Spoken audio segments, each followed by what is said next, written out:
Hi, everybody. I am Philippa Northeast. Oh, I'm sorry, that was awkward. I'm horribly nervous. I'm Brant Daugherty, and you. and I am Philippa Northeast. Thank you. Oh, okay, got it. We are so excited for all of you to see our new movie, A Royal Runaway Romance. We have a couple of questions that Hallmark Channel sent our way that we'll be answering. So, what do you think? Should we dive in? Let's get I started. reckon we should dive in. Shall I ask you the first question? Please. Right. In A Royal Runaway Romance, if you remember it well, Princess Amelia of Bunbury gets the chance to visit America before becoming queen to see if a connection she made with an American painter could be something more. Without giving too much away, Brant, can we share how our characters find themselves on a road trip together? Oh, I think we can absolutely share that. So Grady, at the beginning of the movie, he's kind of in a weird place. He's left his hometown in Nebraska, and he's sort of adrift in LA working as a security guard, and he's just a little bit aimless. This road trip is kind of exactly what he needed. A little kick in the pants to get his act together and learn to branch out a little bit more and learn to put some old feuds behind him, so to speak. So to move on, to really grow as a person. It was a really good chance for him to stop what he was doing and take a break and really reassess where he's at. And who better to do that than a literal princess? Shake you out of your comfort zone, you know? Yeah, although I think at the start of the film, obviously without giving too much away, I don't think either of them know quite. Not sure if they necessarily want to be stuck in a car together, particularly probably not Grady. I don't know. I don't think Amelia does either. Because they don't know each other yet. And I guess that's the beauty of the film, is that they do get to know each other across this jaunty. But it's quite hard to get into the car together initially. And I think particularly from Amelia's point of view, one, because her mother just won't allow her to go on any kind of road trip like this. So it's with the help of a very special uncle who is Grady's boss that they find themselves in the car together, which starts our adventure. Yeah, and I mean, you're really branching out and growing and becoming a young leader on your own. I think before she becomes queen, she's desperate to have an adventure and desperate to get to America and see different cultures and see a different world and just have some freedom before she becomes a woman with queen responsibilities. I mean, she's already a woman, but a queen's a bit of a bigger thing. I think it would be, yeah. Okay, shall we go to number 2? Number 2. I'll ask you this one. So as Amelia and Grady travel from Los Angeles to Chicago, which is a sizable road trip, by the way. Not bad. It is quite a trip. They begin to open up to each other. What are your favorite qualities about your character? I know my favorite quality about your character, but I want to hear yours first. Oh, I love that you've already prepped it, though. That's good. I haven't prepped it. I'm thinking I'm spitballing right now. The one memory I have. There's a lot of good qualities about her, and I think her drive and her independence and her desire to see more and have an adventure and she's just a very strong character. You know, she knows she's a part of a world that is so different from other people's worlds, but she has such a strong desire to connect to other people, to any kind of person, and she really wants to put herself in that position to be able to. So I think that quality, that kind of bravery and curiosity and sense of adventure is definitely a quality in Amelia that I really love. What were you going to say? Yeah, I think that's great. I'm glad you said bravery, because I was going to highlight that too. To jump into a new country and just go off road like that. It takes either some foolishness or some bravery, and maybe a bit of both. I think Grady's beautiful in that sense for her, and as the film develops, because, you know, he's very much able to make her present in the moments of being in a new country and being away. He kind of helps her like just put a pause on life and the world and the world that she's come from, so that they can just enjoy what they're doing together, which is extremely fun. And they're meeting so many people and they're having so many adventures. And he I think he kind of helps her pause, which is, and forget that she's a part of a world that's wildly different from this adventure. So. Absolutely. And I would echo that with Grady. I think she pulls him out of the world he's got stuck in, and sort of reminds him that there are people like this in the world who do appreciate the things that he's learned to appreciate over his life, family values, learning to be a good person and live a good moral life. And I think he's been kind of missing that in his current business. And you really shook him out of that funk he's been in, really reminded him what he's looking for. What I did like most about your character, just to add, is you've got this like Little Mermaid kind of thing going on a little bit, where you're like coming to this new world and you're like, what are all these things? And he's like wide-eyed, bushy-tailed, and just like yeah, no, she's like, just that's not my favorite quality. Yeah, she's really ecstatic about just everything. Everything. From the corn on the cob to everything. But I think, you know, you'll see in the story as well that in the film that her father, who has passed, loved American culture. So I think she's just for years heard these amazing stories about America and the food and the people and the environment, and she's been so kind of excited to get there for so long that when she gets there, she's just like, pop, it's all here, I'm going to experience it all. And Grady, as tough as he kind of seems at the beginning, and, you know, this protective bodyguard, I think as they start to warm to each other, he really like encourages her to experience everything that she wants to experience, and he facilitates that as well, you know, like.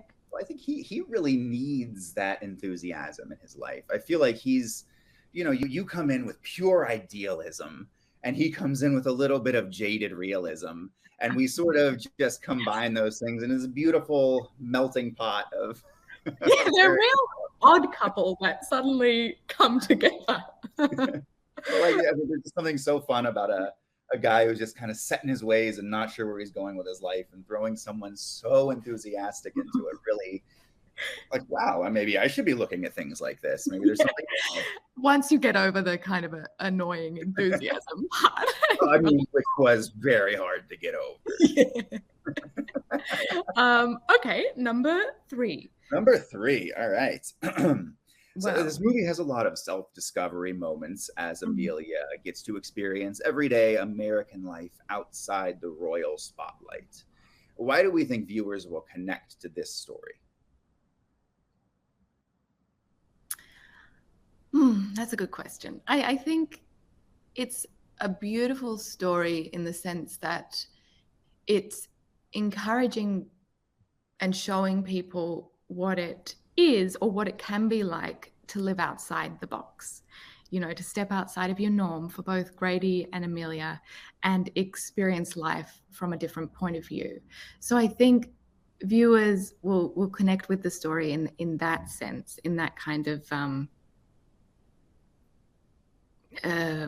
desire for the unexpected and the fun and the adventure that comes out of that. But also then, you know, I think particularly for Amelia's character, she loves romance. You know, she's traveling because she wants to find love, and she realizes that maybe that's the wrong love that she set out for, or the wrong kind of love at this time in her life. But I think audiences will also connect because it's so romantic at the heart of it, and it really, really leans into the idea that at the end of the day, love is all we have, you know, and if you can find that, and if you can find an authentic love, then you're set.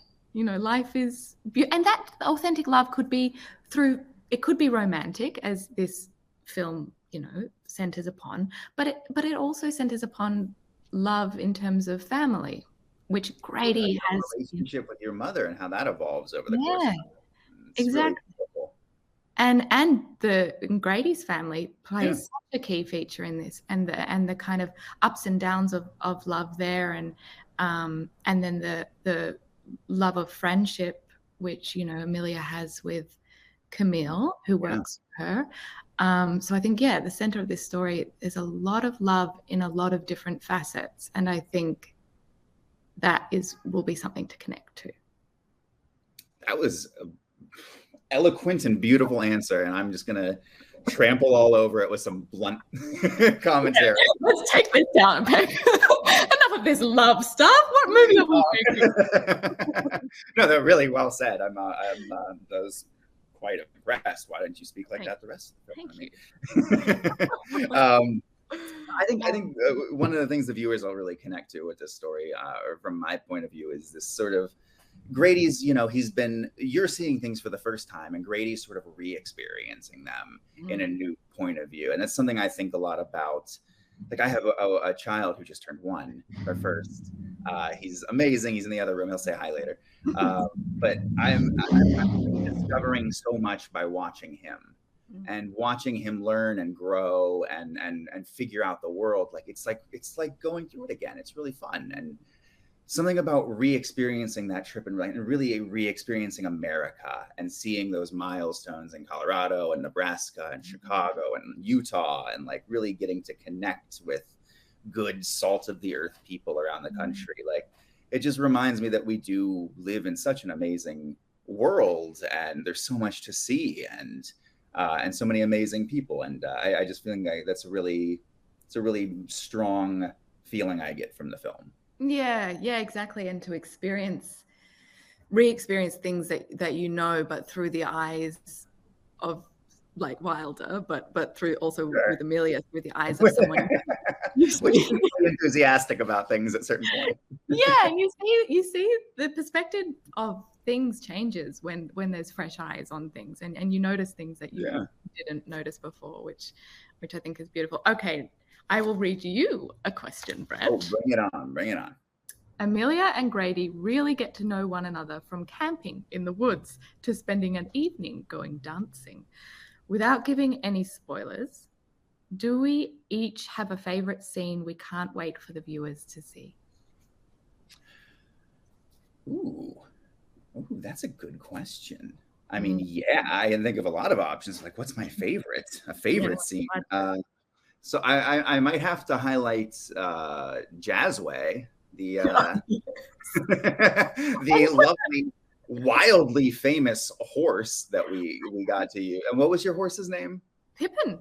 And my nickname's Pip, so it really suited. I have never gotten to work with a horse that closely on a set before.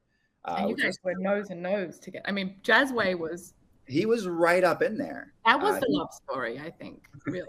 It was me and Jazzway. You and Jazzway. Jazzway, for the record, has a better career than any of us.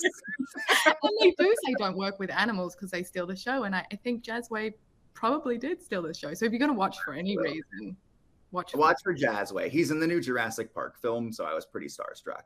Oh my God. I should have asked him a lot more about what that was experience. He makes a lovely cameo in that last scene of ours. No, I think, I mean, that was it for me. Like, I remember that day was one of our final days on set. And so I won't say too much from it, but it definitely had animals, and it had cars, and it had romance, and it had s'mores, and it had camping. Hopefully I haven't given too much away, but it was like going that day on set. I just couldn't believe how good it was that we got to make this film and do all these things and experience them through our beautiful characters. It was just like going to Disneyland, but for an actor. It was just like the best day. And so it wasn't a particular scene. It was just like the whole run of scenes that day were just so much fun. And then Jazzway and Pippin, really, the horses really just. That was a very Amelia answer, I must say. which I respect and appreciate. Gotta stay in character, Brant. Yeah. I haven't dropped the character for months. We all know just who you are. I'm just walking around as a princess now. It's losing me a lot of friends. No. All right. On that note, princess, yes. Another question Moving for you. During this runaway road trip, Amelia and Grady start to realize how rewarding life can be when they step outside their comfort zones. What do we both admire about their journeys? I think what I really admire about the characters is and Grady's character is the way that they're not initially open to being with each other, to spending time around each other, but through their adventures and through meeting other people and through just, you know, not being, they're on the car, they're not on the phone, they're not on the computer, they're just like literally having to be together, talk to each other, get to know each other. Music, stare out the window, be so much on like just, which we don't always do anymore. And I think they, through that, have this beautiful journey that I admire, where they genuinely get to know each other, and not just you know, you're cute, let's fall in love on Wes. Yeah, Wes, I think for Amelia, which is the artist that Amelia thinks that she really likes at the beginning, he's this idea of love, you know, like he's this surface kind of love, this idea of adventure, this idea of a different way of being, of, you know, a very charming, good-looking, strapping fellow. But I think with Grady, she really, goes on this journey where she finds authentic love, because, you know, they go on ups and downs together. They really have to like go through the motions with each other. So I really admire that they both, I was going to say they both stick it out, but they literally have to stick it out, because they're in a car together. They're forced to be with each other for a long time, but they do allow themselves to open up to each other, and that changes them as individuals as well as bonds them together. So I really admire that they go there with each other. Absolutely. I kind of highlight that same idea. Like, they're both so willing to be influenced. They have their hearts open, which I really appreciate about both of them, and respect, quite frankly. It's a hard thing to do, is be vulnerable and be willing to be swayed and influenced by people. And I just find it, you know, especially Grady has some this sort of unfortunate situation with his parents, where he's not speaking with his father for a while, and to be open to addressing that, and to be open to working on it is such a big step that, you know, so we often go through life without even understanding what the problem is. And for the fact that he can acknowledge the problem and then be willing to take the steps to work on it.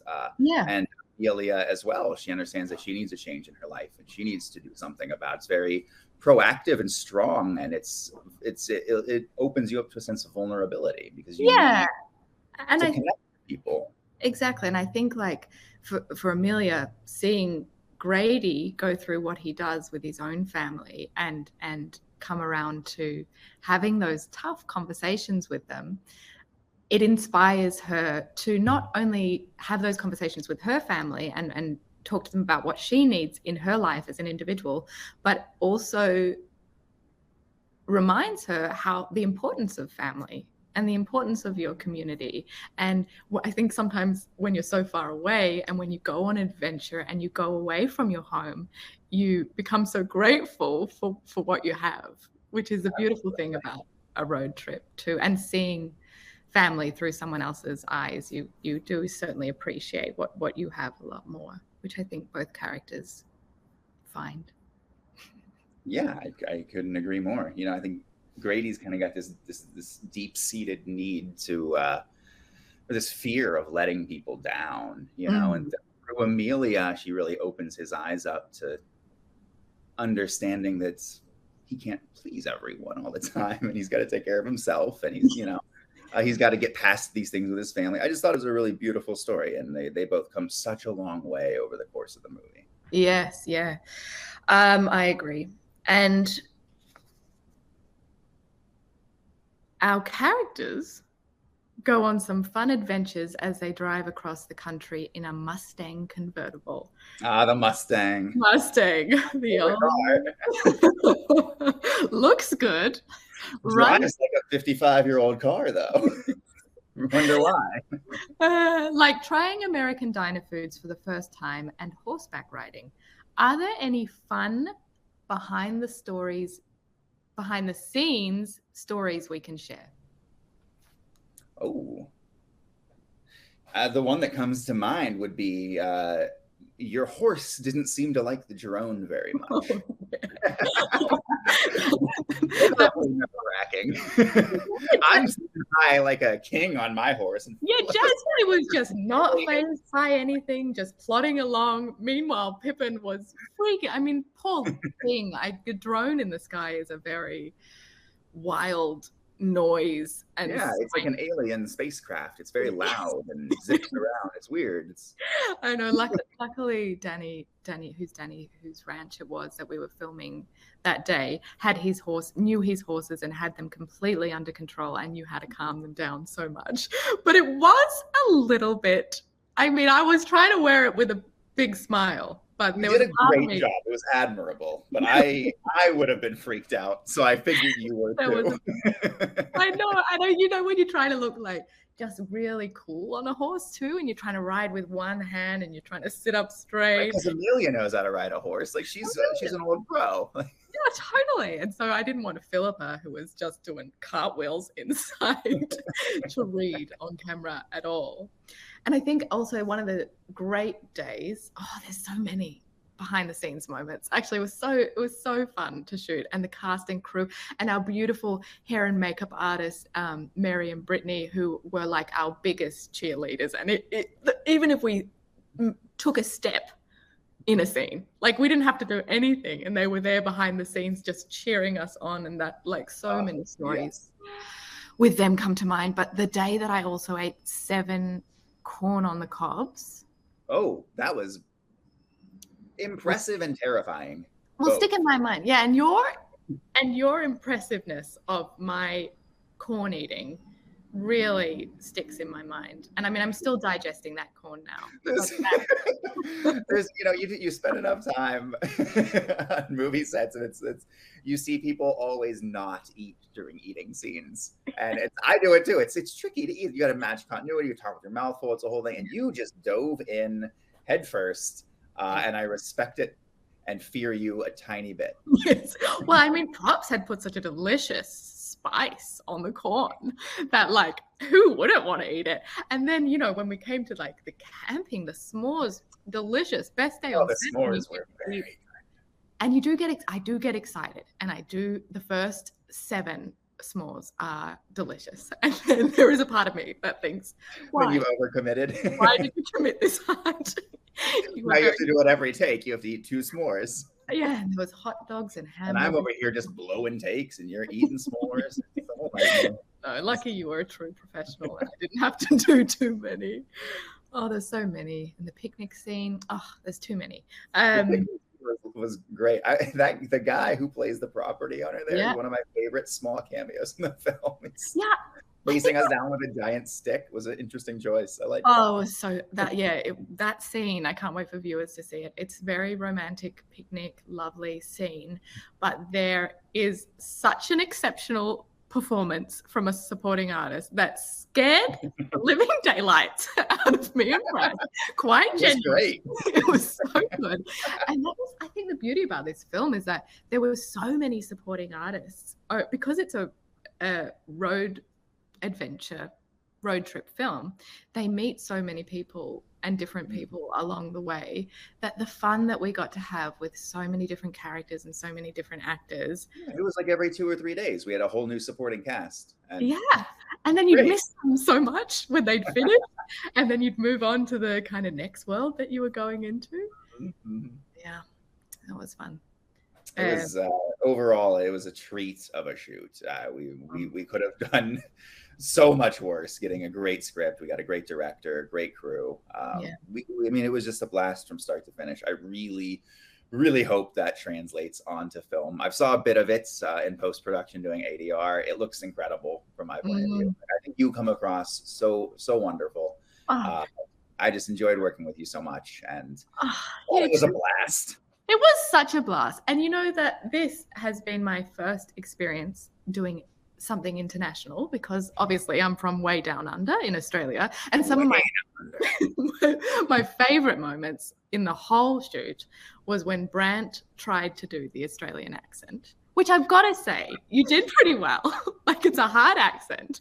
Have I blocked this out of my memory? I repressed this somewhere deep. What was I saying? You don't want to remember it. No, but you were quite good at it. I think, you know, if you wanted to be an honorary Australian. Was it just me yelling frame over and over again? A lot, which is frame.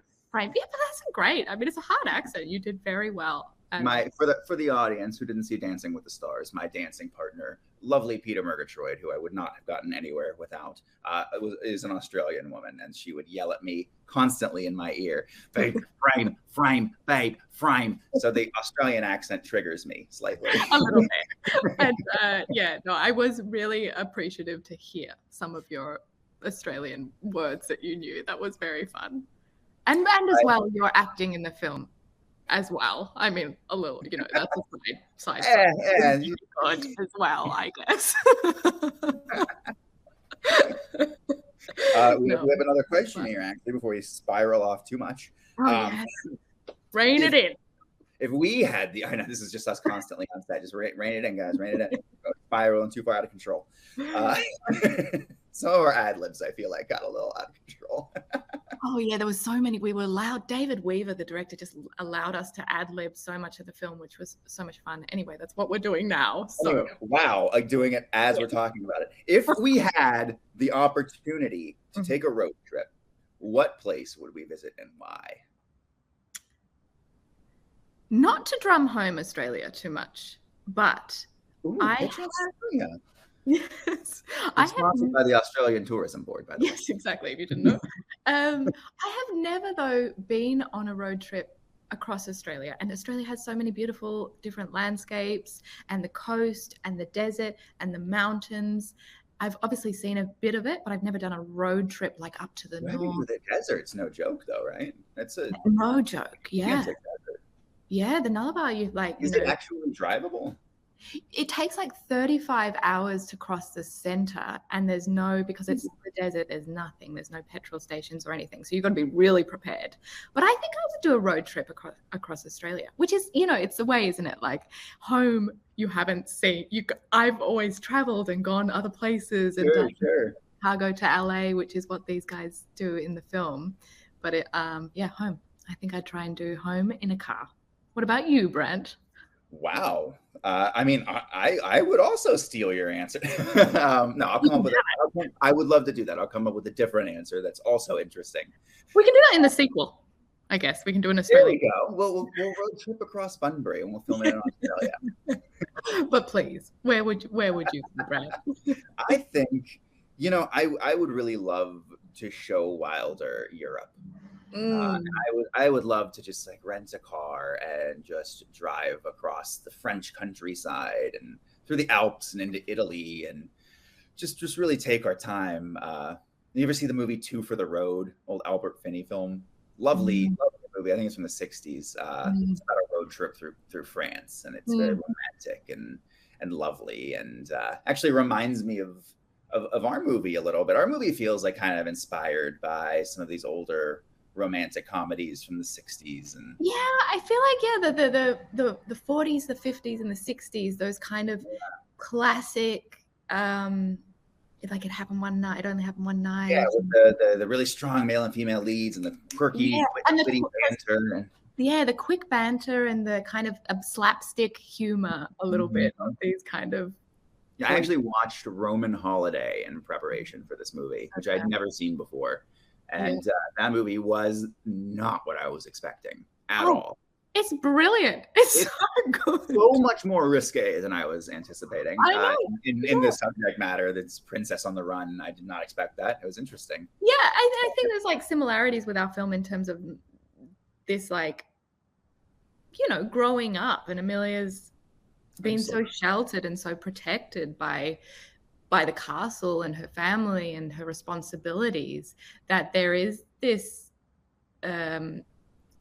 not just this a sense of becoming an adult, you know, and experiencing in the world, which I think Audrey Hepburn in that, God, I would never compare myself, but the great Audrey Hepburn does. I won't compare you to Audrey. Oh God, no one do it. Can't.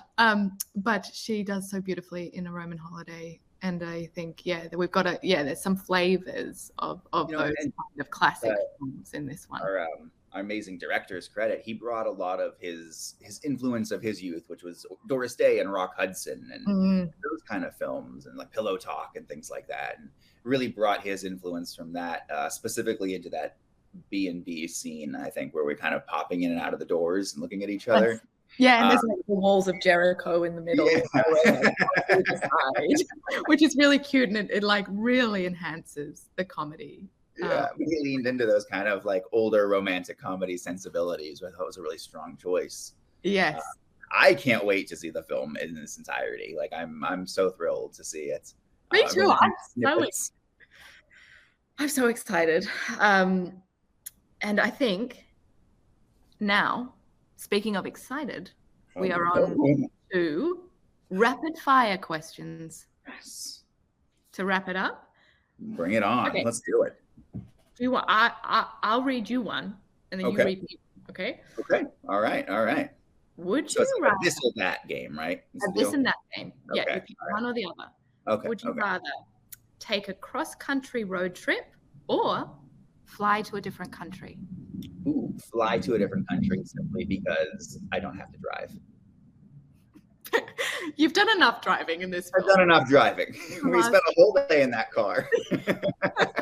And I just get to relax. I just got to kick my feet up, put the seat back. We did film all the interior car stuff on a soundstage, which was interesting. It was one of the more interesting days at work. It was interesting. It was fun. Yeah, it's very technical. Scenery fly by over the course of the day. Anyway, sorry, I'm getting distracted. I keep getting distracted. Okay, Philippa, get ready. Caught in a spring rainstorm or relax by a warm fire? I think relax by a warm fire, only because getting caught in a spring rainstorm sounds a bit hectic. I would agree with you 100%. One of them sounds awful, and the other one sounds amazing. Very relaxing. Would you rather get kicked by a horse or enjoy a nice meal? Yeah. Horse.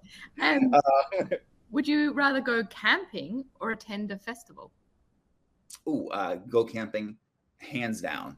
It lends itself to my antisocial, introverted nature. And your very practical nature, Brant. You're very good at, I'm sure. I mean, all that was fake in the movies, but I'm sure you're very good at putting up a tent. You're very good at it in our film. Thank you. I just pretend to have all these manly skills, but off camera, I can't do any of that stuff. While on camera, Reed's very strapping man. So thank you. That's what matters. Camping, hands down. I think that'd be a blast. Yes, I think. Would you spend the evening dancing or visit an art gallery? Oh, dancing for sure. You're already dancing. I can see in your answer. You were like, you got ready as I was reading it. There was no chance the second option had a shot. Dancing. I mean, I love an art gallery, but dancing. That was a fun scene that we did in the barn. I like that. Yes, we had a really nice. It is one of the scenes that I've actually seen of the film. I think it turned out quite well. Oh, I can't wait for viewers to see that. I can't wait to see that. No, me either. Okay. This is maybe the most you're asking me this, and it is like the most important question. So you ask me and I'm ready to answer. Okay, you know it. I feel like you've already got an answer, but hamburgers or s'mores? S'mores. Really? And I say that like hamburger is like my favorite food, but a s'more, there's something, it's like a little heavenly pillow of sugar and love and comfort. And you just want to just live in it for a little while. Just make a little nest in it and stay for a while. You know what I mean? I love that these are rapid fire questions, and we've just like spent a good minute elaborating on the comfort. Okay. The name it's in the name. It's some more. Some more. You want some more?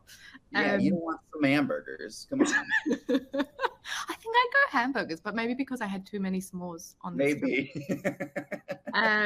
Would you rather go horseback? Oh, no, this is yours. This is yours. Would you rather? Oh, me. Okay. Horseback riding through the country or explore a new city?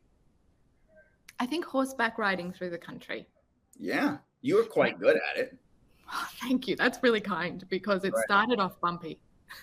Do you remember trying to get on the horse uphill? That was a fun one. Oh yeah, that was really hard. And you were very good to be like, you had to hold all the reins whilst I took about 10 minutes to swing a leg over the horse, which was I'm quite short and the horses were very, very tall. We got this crash course in getting on the horse and getting off the horse, and then suddenly they put the horse on a hill. Uphill. And it's a foot higher than I was like, oh no, I don't know if I'm responsible. But I feel like we just committed and we went there. But I think horseback riding in the country. That's a solid. Nothing like being in the country. I think that's what our characters connected on. That's what we connected on. Absolutely. Being outdoors. Absolutely. And that's what you are used to in your home in Australia, right? You live in the country. I am. So I grew up in the country also. I get it. Yeah, it's beautiful. Really gets you out of your head, which is what these characters found. Absolutely. Someplace with no cell phone reception and just a clear head for a little bit. And love.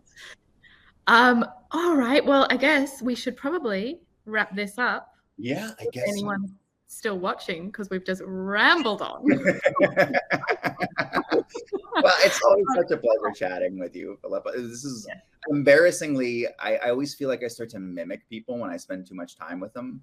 And by like week 3, I was full on like talking the way you talk. And it was just, I had to come back, crash land into my own world again. I know. I think it's like, Americans say, you probably say, how are you? And I'd come to set and I'd be like, how you going, guys? How you doing, guys? And everyone would be like, what did you say? And then very kindly, you would take on my phrasing. So I wasn't so alone. That's what it was. It wasn't just me being easily influenced. All right. So, A Royal Runaway Romance. Philippa, when can we watch this lovely film? You can tune in this Saturday, the 9th of April, only on Hallmark. And it's at 8/7 Central. And we are so, so excited for you to see it. And you can tweet along while you watch the movie using the hashtag A Royal Runaway Romance. I am prepping for my next film, which starts Monday, but I'm taking the time to live tweet with you guys. So I would really love it if you would show up and hang out with me. I think it'd be a blast. I would have a really great time. But we're so excited. We cannot wait for you all to see the premiere of our new movie, A Royal Runaway Romance. Yes. Excited. Thank you. Can't wait. Thank you so much, Philippa. It is always a pleasure to see you. I hope to see you again soon, which I will on my television screen. This Saturday. Yes. And we'll see how it all unfolds. There might be surprises in there for us. Who knows? I think that they're probably, based on the amount of ad-libbing we did, there probably will be. So who knows what they went with. All right. Take care. So good to see you. Thank you, everyone, for tuning in, and we will talk to you guys soon.